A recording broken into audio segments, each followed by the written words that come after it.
말을 다루는 능력을 키우는 철학 수업. 삶을 대하는 태도.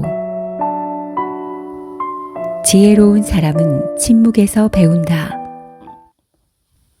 가만히 허공만 바라보고 있어도 그 지성이 눈에서 느껴지는 사람이 있다. 그들에게는 어떤 비결이 있는 걸까? 그들이 보낸 삶은 우리에게 이런 조언을 한다. 당신이 말할 준비를 마쳤다고 상대가 들을 준비가 된 것이라 생각하지 말라. 또한 당신이 들을 준비를 마쳤다고 상대가 말할 준비를 끝냈다고 생각지 말라. 당신이 보고 싶은 것과 상대가 보여주고 싶은 것은 다르며 상대가 기대하는 것과 당신이 가지고 있는 것도 일치하기 힘들다. 조용히 기다리며 시간을 두고 세상과 사람을 지켜보라는 조언이다. 내 생각과 세상의 생각은 언제나 다를 수 있다. 지혜란 그 다름의 존재를 인식해 나가며 만날 수 있는 특권과도 같다. 침묵하는 법을 배워라. 고요한 마음이 주변을 흡수하게 하라. 원하거나 욕망하는 것이 아닌 들리는 그대로 들을 수 있도록. 누군가를 이해하고 싶다면 그저 천천히 다가가 말없이 함께 걸어가라. 그리고 틈틈이 서로를 바라보라. 고요한 눈빛으로 우리는 가장 진실한 대화를 나눌 수 있으니까. 빠르게 다가서려는 욕망을 버리면 우리는 더 깊이 서로를 이해할 수 있다. 욕망을 버린 만큼 지혜에 더 가까이 다가갈 수 있다. 할 수 있는 사람이 아니라 할 줄 아는 사람이 되어라.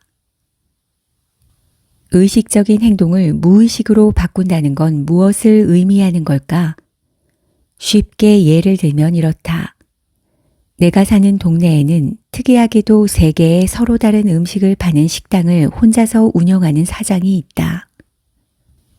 여긴 맛집이 워낙 많아서 경쟁이 치열한 곳이지만 그가 운영하는 3곳의 식당은 언제나 대기가 있을 정도로 인기다.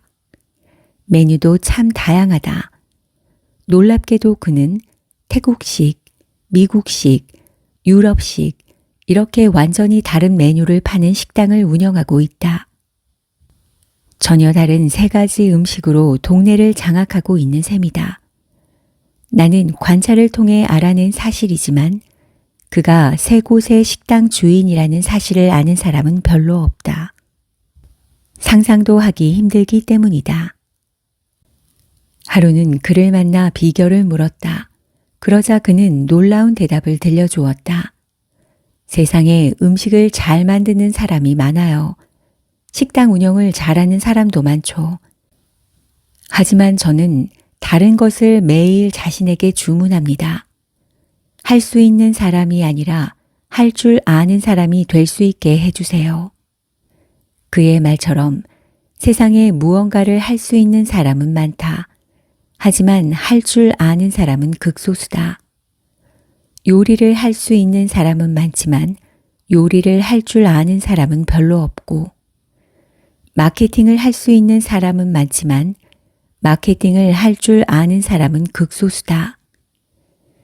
그 미세하지만 거대한 차이를 안다면 당신도 지금 시작할 수 있다. 되고 싶은 자신의 모습을 생생하게 표현하라. 그리고 그 표현을 매일 자신에게 들려줘라. 실패하지 않는 유일한 삶을 사는 법. 자기 책임을 회피하려 하지 않고 또한 타인에게 그 책임을 돌리려고 하지 않는 것이 고귀한 일이다. 자유란 자기 책임에 대한 의지를 갖는 것이다. 주식을 하면 누구나 공감하게 된다. 내가 팔면 오르고 내가 사면 내리는 이 무한 반복의 틀은 대체 무엇 때문인가? 내가 시작하면 불황이고 내가 나가면 호황이 시작되는 그 흐름은 대체 무엇을 배워야 정확하게 예측할 수 있는 건가? 간단하다. 실패에 대한 그때그때의 책임을 시장이나 구조의 문제라며 회피하지 않고 모두 스스로 안아야 한다.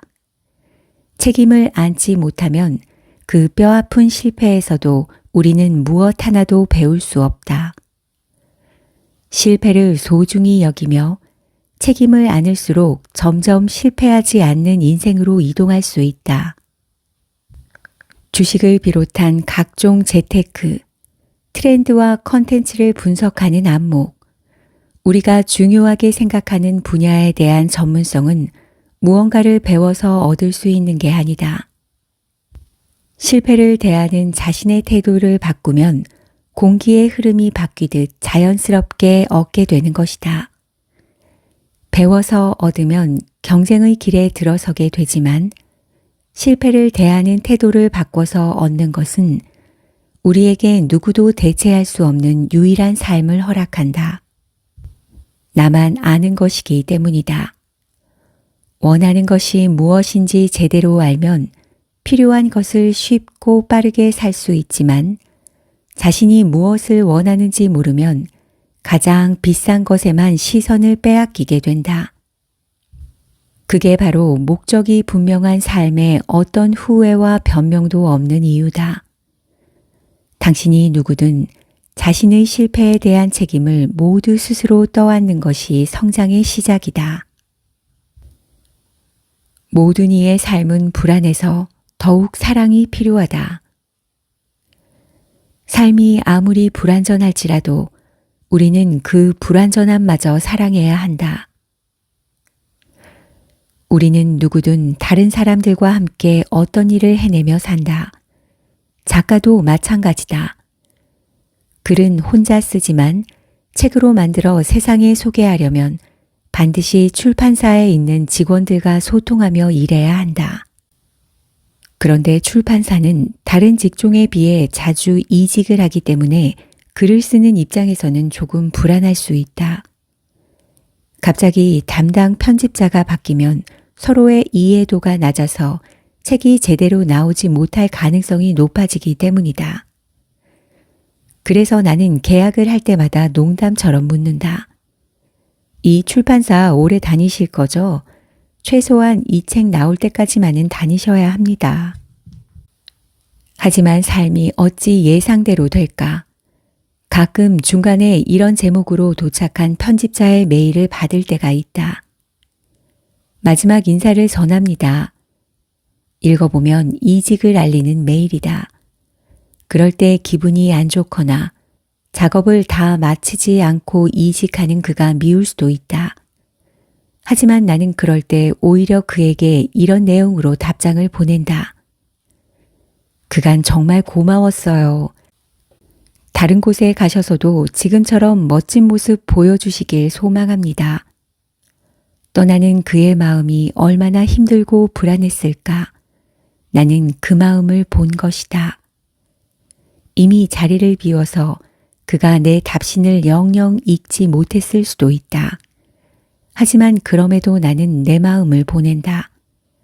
글자는 도착하지 못해도 마음은 도착할 테니까. 모든 이의 삶은 불안하다. 당신도 나도 그들도 모두 그렇다. 그래서 우리에게는 사랑이 필요하다. 불안한 이 하루가 사랑이 있어 살만해지니까. 우리 인생이 행복하지 않게 느껴지는 이유. 인생에서 가장 중요한 것은 진정으로 행복한 삶을 살아갈 수 있는 능력이다. 언론이나 책에서는 국가의 행복지수를 분석해 순위로 나눈 보고서를 인용하며 행복지수 1위 국가의 비밀, 한국이 가장 불행한 이유와 같은 컨텐츠를 자주 제공한다. 그걸 보면 웃음이 나온다. 이런 생각이 들기 때문이다. 아니 뭘 행복까지 지수를 나눠 순위를 정해. 그런 걸 하는 것 자체가 되게 불행해 보이는데. 우리 인생이 행복하지 않게 느껴지는 이유는 간단하다. 자꾸 행복해야 한다고 생각해서 그렇다. 좋아도 내 인생이고 싫어도 내 인생인데 왜 그걸 자꾸 행복이라는 잡히지 않는 굴레에 넣으려고 하는가? 하루하루 최선을 다해서 살고 이런 글을 읽을 여유만 갖고 있다면 이미 그걸로 충분히 행복한 삶이다. 행복도 그냥 단어 중 하나일 뿐이다. 굴레 안에서 방황하지 말고 자신에게 주어진 생명이라는 귀한 가치를 보라. 사는 것 자체로 이미 우리는 자신이라는 기적을 만나고 있음을 잊지 말자. 진짜 행복이란 세상 어디에서든 기쁨을 찾을 수 있는 삶을 사는 것이다. 그건 바람이 멈추기를 기다리는 것이 아니라 나를 스치는 바람 속에서 기쁨을 발견하는 삶이다.